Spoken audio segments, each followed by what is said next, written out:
ውድ ቻናላችን ቤተሰቦች እንኳን ወደ ቻናላችን በደህና መጣችሁ። አሁንም ሊቨርፑልን በተመለከቱ ዘገባዎች ተመልሼ መጥቻለሁ። በዛት የምንመለከታቸው ፒተር ክራውች ሊቨርፑሎች በክረምቱ ውሳኔ ማስተላለፍ አለባቸው እያለን ይገኛል። በተጨማሪም ጆ ጎሜዝ ነጥብ መጣላችን ያማል እያለን ይገኛል። እንደዚሁም ቨርጂል ቫን ዳይክም ስሙ ከጋላታሳራይ ጋር እየተያያዘ ይገኛል። እንደዚህና ሌሎችንም ጨምር ይዤላችሁ መጥቻለሁ። እስከ መጨረሻው ደቂቃ ድረስ አብራችሁ ቆይታችሁ እንድትከታተሉት ያላችሁን ሀሳብ አስተያየትም ኮሜንት ሴክሽን ላይ መጻፍ እንድታሳውቁኝ፣ ሰብስክራይብ፣ ላይክ፣ ሼር እያደረጋችሁም የቻናሉ ቤተሰብ እንድትሆኑ በአክብሮት እጠይቃለሁ። አሁን በቀጥታ ወደ ዘገባዎቹ የምናመራ ይሆናል። አብራችሁን ቆዩ። በመጀመሪያ ዛሬ የተደረገውን ጨዋታ ነው የምንመለከተው። በዛሬው ዕለት አስቶን ቪላ ከበርንሌ ጋር ጨዋታ ነበሩ። በዛ ጨዋታ እንግዲህ 2-2 በሆነ ውጤት ማጠናቀቅ ችሏል። ውጤቱንም ተከትሎ ሊቨርፑሎች አሁንም አራተኛ ደረጃን ይዘው መቀጠል ችሏል። በነጥብ ከአስቶን ቪላ ጋር እኩል ቢሆንም በጎል ክፍያ በመብለጥ ነው አራተኛ ደረጃ ላይ የተቀመጡትና አሁንም ቢሆን በዚህ ሲዝን አራተኛ ደረጃን ይዞ የማጠናቀቅ ከፍተኛ እድል አላቸው። ሊቨርፑሎች እንግዲህ በዚህ ሲዝን ተገፍተውም ቢሆን ሻምፒዮንስ ሊግ ለመግባት እንግዲህ በጣም ተቃርቧል። በቀጣይ ምናልባትም የሚያሸንፉ ከሆነ የሻምፒዮንስ ሊግ ተሳታፊ መሆናቸውን የሚያረጋግጡ ይሆናል። በመቀጠል የምንመለከተው ዴሊ ሜል ይዞት የወጣውን ዘገባ ይሆናል። እንደ ዴሊ ሜል ዘገባ ከሆነ ቼልሲዎች በዚህ ሰዓት ላይ ዣቪ አሎንሶን ለመቅጠር ፍላጎት አላቸው እያለን ይገኛል። ከያዟቸውም የአሰልጣኙ ዝርዝሮች መካከልም ቀዳሚ ስፍራ ላይ እንደተቀመጠ ነው እየተነገረ የሚገኘው። ዘገባውም አያይዞም ግን ምናልባትም ሊቨርፑሎች ይህንን አሰልጣኝ ለመቅጠር እንቅስቃሴ የሚያደርጉ ከሆነ ቼልሲዎች ላያገኙት እንደሚችሉ ከፍተኛ ስጋት አላቸው እያለን ይገኛል። እንደሚታወቀው ሊቨርፑሎች አሰልጣኝ አርነ ስሎትን ከመቅጠራቸው በፊት ዣቪ አሎንሶን ለመቅጠር ነበረ ከፍተኛ ፍላጎት የነበራቸው፣ ንግግርም አድርገው ነበረ። ነገር ግን ደግሞ ዣቪ አሎንሶ ለተጨማሪ 1 ዓመት በባየር ሊቨርኩሰን ለመቆየት ፍላጎት ስለነበረ ወደ ሊቨርፑል ሳይዘዋወር ቀርቷል። ከዛ በኋላ እንግዲህ ወደ ሪያል ማድሪድ አቅንቶ በሪያል ማድሪድ ቤትም ገና 1 ዓመት ሳይሞላው ከክለቡ መሰናበቱ አይዘነጋም። በዚህ ሰዓትም እንግዲህ ስራ ላይ አይደለም የሚገኘው። ነገር ግን በክረምቱ ወደ ስራ ይመለሳል ተብሎ ነው የሚጠበቀው። ሊቨርፑሎችም እንግዲህ ምናልባትም ይህንን አሰልጣኝ ሊቀጥሩ የሚችሉበት እድል እንዳለም ነው እየተዘገበ የሚገኘው። በተለይ ደግሞ አሰልጣኝ አርነ ስሎትን ከስራቸው የሚያሰናብቱ ከሆነ ዣቪ አሎንሶን የመቅጠር ከፍተኛ ፍላጎት ይኖራቸዋል ተብሎ ነው የሚጠበቀው። ምናልባትም ካሉትም አሰልጣኞች መካከልም ቀዳሚ ስፍራ ላይ ሊቀመጥ እንደሚችል ነው እየተነገረ የሚገኘው። በተለይ ደግሞ የሊቨርፑል ደጋፊዎች ዣቪ አሎንሶ ወደ አሰልጣኝነት እንዲመጣ ይፈልጋሉ፣ የሊቨርፑል አሰልጣኝ እንዲሆን ይፈልጋሉና በዛ ምክንያትም ምናልባትም ሊቨርፑሎች ይህንን አሰልጣኝ ሲቀጥሩ ልንመለከት የምንችልበት እድል አለ። ነገር ግን ደግሞ በዚህ ሰዓት ላይ ያሉትን መረጃዎች ከተመለከተን ምናልባትም ይህንን የዣቪ አሎንሶን ወደ ሊቨርፑል የመምጣትን ነገር ትንሽ ውስብስብ ያደርጉታል። በተለይ ደግሞ ሰሞኑን እየወጡት ያሉትን መረጃዎች ስንመለከት ኤፍኤስጂዎች ሊቨርፑሎች አሁንም ከአሰልጣኝ አርነ ስሎት ጋር መቆየት እንደሚፈልጉ ነው እየተነገረ የሚገኘው እና ምናልባትም ይህ ነገር እውነት ሆኖ አሰልጣኝ አርነ ስሎት በቀጣይ ሲዝንም በሊቨርፑል ቤት የሚቆዩ ከሆነ ዣቪ አሎንሶ ወደ ሌላ ክለብ ሲያመራ ልንመለከተው እንችላለን። ከዛ በኋላ ምናልባት አሰልጣኝ አርነ ስሎትን ቢያሰናብቱ እንኳን ራሱ አሎንሶን የማግኘት እድላቸው በጣም ጠባብ ነው የሚሆነውና ሊቨርፑሎች እንግዲህ በክረምቱ ከባድ ውሳኔ ማስተላለፍ ይኖርባቸዋል። በመቀጠልም የቱርካዊ ጋዜጠኛ የሆነው ሲሚን ኪኒያ ይዞት የወጣውን ዘገባ ነው የምንመለከተው። እንደ ዘገባው መሰረት ከሆነ ጋላታሳራዮች በክረምቱ የዝውውር መስኮት ቨርጂል ቫን ዳይክን ማስፈረም ይፈልጋሉ እያለን ይገኛል። አያይዞም እንደተናገረው ከሆነም ቨርጂል ቫን ዳይክም ወደ ጋላታሳራይ ሄዶ መጮት ይፈልጋል እያለን ነው የሚገኘው። ይህንን ዘገባ ስንመለከት እንግዲህ በመጀመሪያ ደረጃ ተአማኒነቱን መጠየቅ መቻል አለ። በተለይ ደግሞ ቨርጂል ቫን ዳይክ ወደ ጋላታሳራይ መሄድ ይፈልጋል የሚለው ራሱ በጣም በትልቁ መታየት መቻል ያለበት ጉዳይ ነው። ምክንያቱም ቨርጂል ቫን ዳይክ ሊቨርፑል ምን ያህል እንደሚወድ እናውቃለን። በተጨማሪም ደግሞ እንደሚታወቀው በክረምት የዝውውር መስኮት አንዲ ሮበርትሰን፣ መሐመድ ሳላ ክለቡን እንደሚለቁ እናውቃለን። እንደዚሁም ደግሞ አሊሰን ቤከርም ክለቡን ሊለቅ የሚችልበትም እድል አለውና እነዚህ ወሳኝ የሚባሉ ተጫዋቾች በለቀቁበት የዝውውር መስኮት ላይ ክለቡን ልልቀቅ የሚል ጥያቄን ያነሳል ብዬ አላስብም። እንደዚሁም ክለቡም ቨርጂል ቫን ዳይክን ለመልቀቅ ዝግጁ የሆነ አይመስለኝም። በእርግጥ 34-35 ዓመቱ ላይ ነው የሚገኘው። ብዙ ጊዜ ደግሞ በሊቨርፑል ቤት እንደዚህ አይነት እድሜ ላይ ለደረሰ ተጫዋች ኮንትራት በመስጠት አይታወቁም። በእርግጥ በኤርገን ክሎፕ ጊዜ ለሚለር ለተጨማሪ 1 ዓመት እንዲቆይ የተለያዩ ኮንትራቶችን ሲያቀርቡለት መመልከት እችለናል። ከዚህ በኋላም እንግዲህ ለቨርጂል ቫን ዳይክም እንደዚህ አይነት ኮንትራቶችን ያቀርቡለታል ብዬ ነው የማስበው። እንደሚታወቀው አሁንም በሊቨርፑል ቤት የሚያቆየው ኮንትራት የ1 ዓመት ኮንትራት ብቻ ነው የቀረው። ከዛ በኋላ ግን ምናልባትም በቀጣይ ሲዝን በሊቨርፑል ቤት የሚያሳየውን አቋም ተመልክተው ለተጨማሪ 1 ዓመት በሊቨርፑል እንዲቆይ ኮንትራትን ያዘጋጁለታል የሚል ግምት ነው ያለኝ። ቨርጂል ቫን ዳይክን ለመልቀቅ ሀሳብ አላቸው ብዬ አላስብም። ስለዚህ ቨርጂል ቫን ዳይክም ክለቡን መልቀቅ የሚፈልግ አይመስለኝም። ክለቡን ቨርጂል ቫን ዳይክን ያክል ለመልቀቅ ፍቃደኛ የሚሆኑ አይመስለኝም። በእነዚህ ምክንያቶች ወደ ጋላታሳራይ ይሄዳል ብዬ አላስብም። እንደዚሁም ክለቡን ቢለቅ ራሱ ከሊቨርፑል መውጣት እፈልጋለሁ ቢል ራሱ ከጋላታሳራይ በተሻለ መልኩ ሌሎች ትልልቅ የሚባሉ ክለቦች ይህንን ተጫዋች ለማስፈረም ብቅ ይላሉ የሚል ግምት ነው ያለኝ። በተለይ ደግሞ ወይ ወደ ስፔን ወይም ደግሞ ወደ ቡንደስሊጋው ሊያቀና የሚችልበት እድል አለ። ምናልባትም ፒኤስጂም ይህንን ተጫዋች ለማስፈረም እንቅስቃሴ ሊያደርጉ ይችላሉ።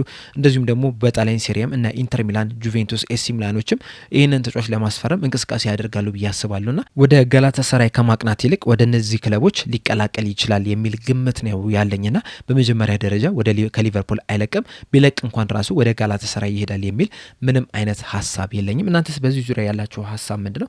ሀሳብ አስተያየታችሁ እንዳለ ኮሜንት ሴክሽን ላይ በመጻፍ አሳውቁኝ።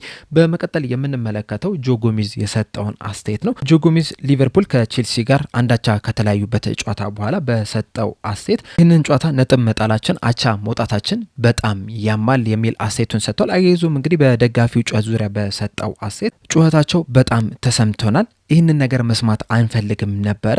በተለይ ደግሞ እዚህ ብዙ ዓመት የቆየን ልምድ ያለን ተጫዋቾች እንደዚሁም ጥሩንም መጥፎንም በዚህ ክለብ የተመለከትን ተጫዋቾች ይህንን ነገር መስማት አንፈልግም ነበረ። በመስማታችን በጣም አሞናል። እንደዚህ አይነት የደጋፊ ጩኸቶች እማያምህ የማይሰማ ከሆነ ደግሞ ትክክለኛው ቦታ ላይ አይደለህም ማለት ነው። ስለዚህ ከክለቡ መልቀቅ መቻል አለብህ። እናም ነገሮችን ማስተካከል እንፈልጋለን፣ ከዚህ የተሻለ ነገሮችን ማድረግን እንፈልጋለን የሚል አስተያየቱን ሰጥቷል። አያይዞም በሰጠው አስተያየት ደጋፊዎቹ ለምን ጩኸት እንዳሰሙ፣ ለምን እንደተበሳጩ፣ ለምን ደስተኛ እንዳልሆኑ ይገባናል። ይህንንም ነገር ደግሞ በዚህ ሲዝን በተደጋጋሚ ስንናገረው የነበረ ነገር ነው። በዚህ ሲዝን የሚገባን ቦታ ላይ አይደለንም የምንገኘው። ይህ የኛ ትክክለኛ ቦታ አይደለም። ስለዚህ የደጋፊዎቹን ጩኸት አንደርስታንድ እናደርጋቸዋለን። እናም ከዚህ በኋላም እንግዲህ ነገሮችን አስተካክለን ወደ አሸናፊነት እንደምንመለስ ተስፋ አድርጋለሁ። እናም የደጋፊዎቹ ጩኸትም እንግዲህ በዚህ ሲዝን እንዳጠቃላይ ያሳለፍነውን ሲዝን በደንብ የሚገልጽ ይመስለኛል። እናም ደጋፊዎች መጮኻቸው ተገቢ ነው ብዬ አስባለሁ። በተለይ ደግሞ ደጋፊዎች እኛን ለማየት ጥረው ግረው ያገኟትን ገንዘብ ከፍለው ነው ወደ ስቴዲየም የሚገቡትና ሁልጊዜም እኛ ስናሸንፍ ከጎናችን እንደሆኑት ሲደግፉን እንደቆዩት ሲያበረታቱን እንደቆዩት መጥፎ በሰራን ቁጥር በስታንዳርዳችን ላይ ባልተቀመጠን ቁጥር ተቃውሞ የማሰማት መብት አላቸው። ስለዚህ ከዚህ በኋላ እንግዲህ እንደዚህ አይነት ጨዋታዎችን እንደዚህ አይነት ተቃውሞችን እንዳይሰሙብን ከፈለግን ማድረግ ያለብን ጨዋታዎችን ማሸነፍ ነው፣ የተሻለ ነገርን ማድረግ ነው። እናም ከዚህ በኋላ እንግዲህ ያንን ነገር ለማሳካት ከፍተኛ ጥረት እናደርጋለን የሚል አስተያየቱን ሰጥቷል። ትክክለኛ አስተያየት የሰጠ ይመስለኛል ጆ ጎሜዝ። በተለይ ጠዋት ላይ እንደነገርኳችሁ እንግዲህ ራያን ግራቨንበርግ ይህ ጨዋታ አይገባንም የሚል አስተያየት ሰጥቶ ነበረ።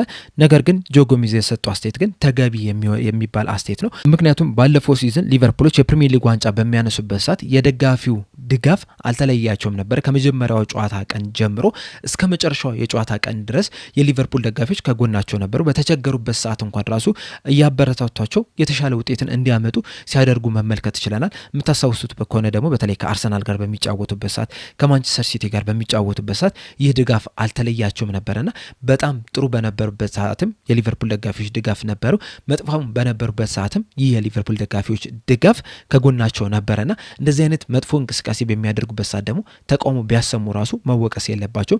ምክንያቱም ተጫዋቾቹ ከዚህ የተሻለ ነገርን ማድረግ ነበረባቸው። ደጋፊዎቹ ዝም ብለው አይደለም፣ ከመሬት ተነስቶ አይደለም ይህንን ተቃውሞ እያሰሙ የሚገኙት። ሙሉ ሲዝን የተመለከቱትን ነገር ካዩ በኋላ ነው ይህንን ተቃውሞ ማሰማት የጀመሩት እንጂ የመጀመሪያዎቹ 5 ጨዋታዎች ላይ እኮ ተቃውሞ ሲያሰሙ አልነበሩም። የመጀመሪያዎቹ 10 ጨዋታዎች ላይም ተቃውሞ ሲያሰሙ አልነበሩም። እንደዚሁም በ12 ጨዋታዎች ውስጥ 9 ሽንፈቶችን በሚያስተናግዱበት ሰዓት ራሱ ሙሉ ለሙሉ ደጋፊው ተቃውሞ ሲያሰማ አልተመለከትንም። በእርግጥ አንዳንድ ደጋፊዎች ደስተኛ እንዳልነበሩ ሲገልጹ ነበር። እንደዛም ቢሆንም ግን ጩኸት ማሰማት የጀመሩት ከቅርብ ጊዜ ጀምሮ ነውና ይህንን ነገር ደግሞ ተጫዋቾቹም ይሁኑ አሰልጣኝ ስታፍ አባላቶችም አክሰፕት ማድረግ አለባቸው። ከዛ በኋላም ለተሻለ ነገርም መንቀሳቀስ መቻል አለባቸው እንጂ አይገባንም እያሉ ደጋፊዎቹ ላይ መቃወም አይደለም መልሱ። ልክ ጆ ጎሜዝ እንዳለው ደጋፊዎች በሊቨርፑል ደስተኛ እንዳልሆኑ፣ በተጫዋቾቹ ደስተኛ እንዳልሆኑ፣ እያዩት ባለው ነገር ደስተኛ እንዳልሆኑ የማሳወቅ መብት አላቸው። ያንንም ነገር ደግሞ በየጨዋታዎች ላይ እያሰሙ ነው የሚገኙት። ስለዚህ ተጫዋቾቹ የሚሆኑ አሰልጣኝ ስታፍ አባላት ማድረግ የሚችሉት ይህ ተቃውሞ እንዳይመጣ ከፈለጉ የተሻለ ነገር ማድረግ መጀመር መቻል አለባቸው። የተሻለ እንቅስቃሴን ማሳየት አለባቸው። ጨዋታዎችንም አሸንፈው መውጣት መቻል አለባቸው። ያንን የሚያደርጉ ከሆነ ከዚህ በኋላ በእርግጠኝነት ይህንን የተቃውሞ ድምፅ እንደማይሰሙ መናገር ይቻላል። ነገር ግን ያንን እስከሚያደርጉ ድረስ ግን ይህ የተቃውሞ ድምፅ መስማታቸው አይቀርም። ምናልባት በቀሪዎቹ 2 ጨዋታዎች ላይ ራሱ ጥሩ እንቅስቃሴ ካላሳዩ በተመሳሳይ መልኩ የሊቨርፑል ደጋፊዎች ተቃውሞ ሊያሰሙ ይችላሉና ለዛ ነገር መዘጋጀት መቻል አለባቸው ብዬ አስባለሁ። እናንተን ሀሳብ ኮሜንት ሴክሽን ላይ በመጻፍ አሳውቁኝ። በመጨረሻ የምንመለከተው ፒተር ክራውች የሰጠውን አስተያየት ይሆናል። ይህ የቀድሞ የሊቨርፑል ተጫዋች ትናንትና ሊቨርፑሎች በአንፊልድ ከቼልሲ ጋር አንዳቻ ከተለያዩ በኋላ ከቲኤንቲ ስፖርት ጋር ቆይታ አድርጎ ነበር። በዛ ቆይታውም እንግዲህ የሰጠው አስተያየት አለ። በሰጠውም አስተያየት ሊቨርፑሎች በክረምቱ ውሳኔዎችን ማስተላለፍ አለባቸው እያለን ይገኛል። በተለይ ደግሞ ከአሰልጣኝ አርነ ስሎት ጋር መቆየት ወይም አለመቆየት በሚለው ዙሪያ ላይ ውሳኔዎችን ማስተላለፍ አለባቸው ብሏል። በተጨማሪም በሰጠው አስተያየት እንደሚመስለኝ ከሆነም በዚህ ሰዓት አሰልጣኙ ከደጋፊዎቹ ጋር ያለው ቁርኝነት የተቋረጠ ይመስለኛል። ለዚህም እንግዲህ የተለያዩ ምክንያቶችን ልናስቀምጥ እንችላለን። በተለይ ደግሞ እንደሚታወቀው ከስሎት በፊት የርገን ክሎፕ ነበር የሊቨርፑል አሰልጣኝ። የርገን ክሎፕ ደግሞ ከደጋፊዎቹ ጋር የነበረውን ቁርኝነት ሁላችንም እናውቃለን።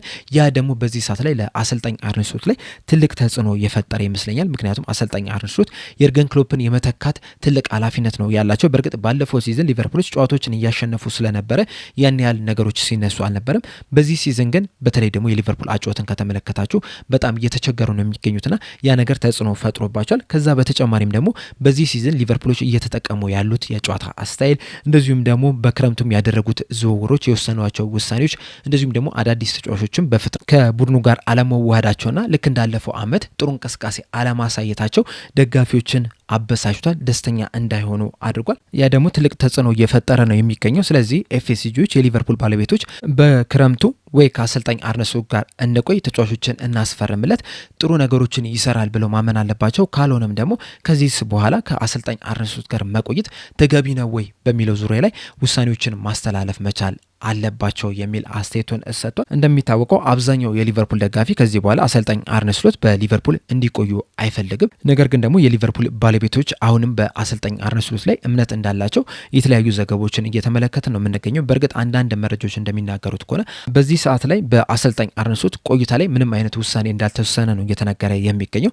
ሲዝኑ እንደተጠናቀቀ ግን አጠቃላይ ይህ ሲዝን እንደሚገመገምና ከዛ በኋላ ውሳኔዎች እንደሚተላለፉ ነው እየተነገረ የሚገኙና ምናልባትም አሁንም ድረስ አሰልጣኙ ሊባረሩ የሚችሉበት እድል አለ። ነገር ግን አብዛኞቹ መረጃዎች እንደወጡት ከሆነ በቀጣይ ዓመትም አሰልጣኝ አርነ ስሎት በስራቸው እንደሚቀጥሉ ነው እየተነገረ የሚገኘው። ያ ለሊቨርፑል ምን ያህል ጠቀሜታ አለው የሚለው ነገር በጣም ትልቅ ጥያቄ ነው የሚሆነው። በተለይ ደግሞ በዚህ ሲዝን እንደተመለከትነው ከሆነ አሰልጣኝ አርነ ስሎት ይህንን ቡድን የተሻለ ያደርጉታል ተብሎ አይታመንም። ቢያንስ አብዛኛው የሊቨርፑል ደጋፊዎች አያምኑምና በቀጣይ ዓመትም የፈለገ ተጫዋች ቢጨመርላቸው ቡድኑን ይቀይሩታል የሚል ግምት የለኝም። ነገር ግን የሊቨርፑል ባለቤቶች ስፖርቲንግ ዳይሬክተሩም እንግዲህ አሁንም ድረስ በአሰልጣኝ አርነ ስሎት ላይ እምነት እንዳላቸው ነው እየተነገረ የሚገኘው። ይህ እምነታቸው ግን እስከ መቼ ድረስ ይዘልቃል የሚለውን አብረን የምንመለከተው ይሆናል። እናንተ ግን አሰልጣኝ አርነ ስሎት እስከ መቼ ይቆያል ብላችሁ ታስባላችሁ? ሀሳብ አስተያየታችሁ እንዳለ ኮሜንት ሴክሽን ላይ በመጻፍ አሳውቁኝ። ለአሁን ግን እኔ እዚህ ላይ አበቃው። እስከ መጨረሻው ደቂቃ ስለተከታተላችሁኝ ከልብ አመሰግናለሁ። በቀጣይ በሌላ እስከምንገናኝ ድረስ ግን ሰብስክራይብ፣ ላይክ፣ ሼር ማድረግ እንዳትረሱ። ቸር ያቆየን።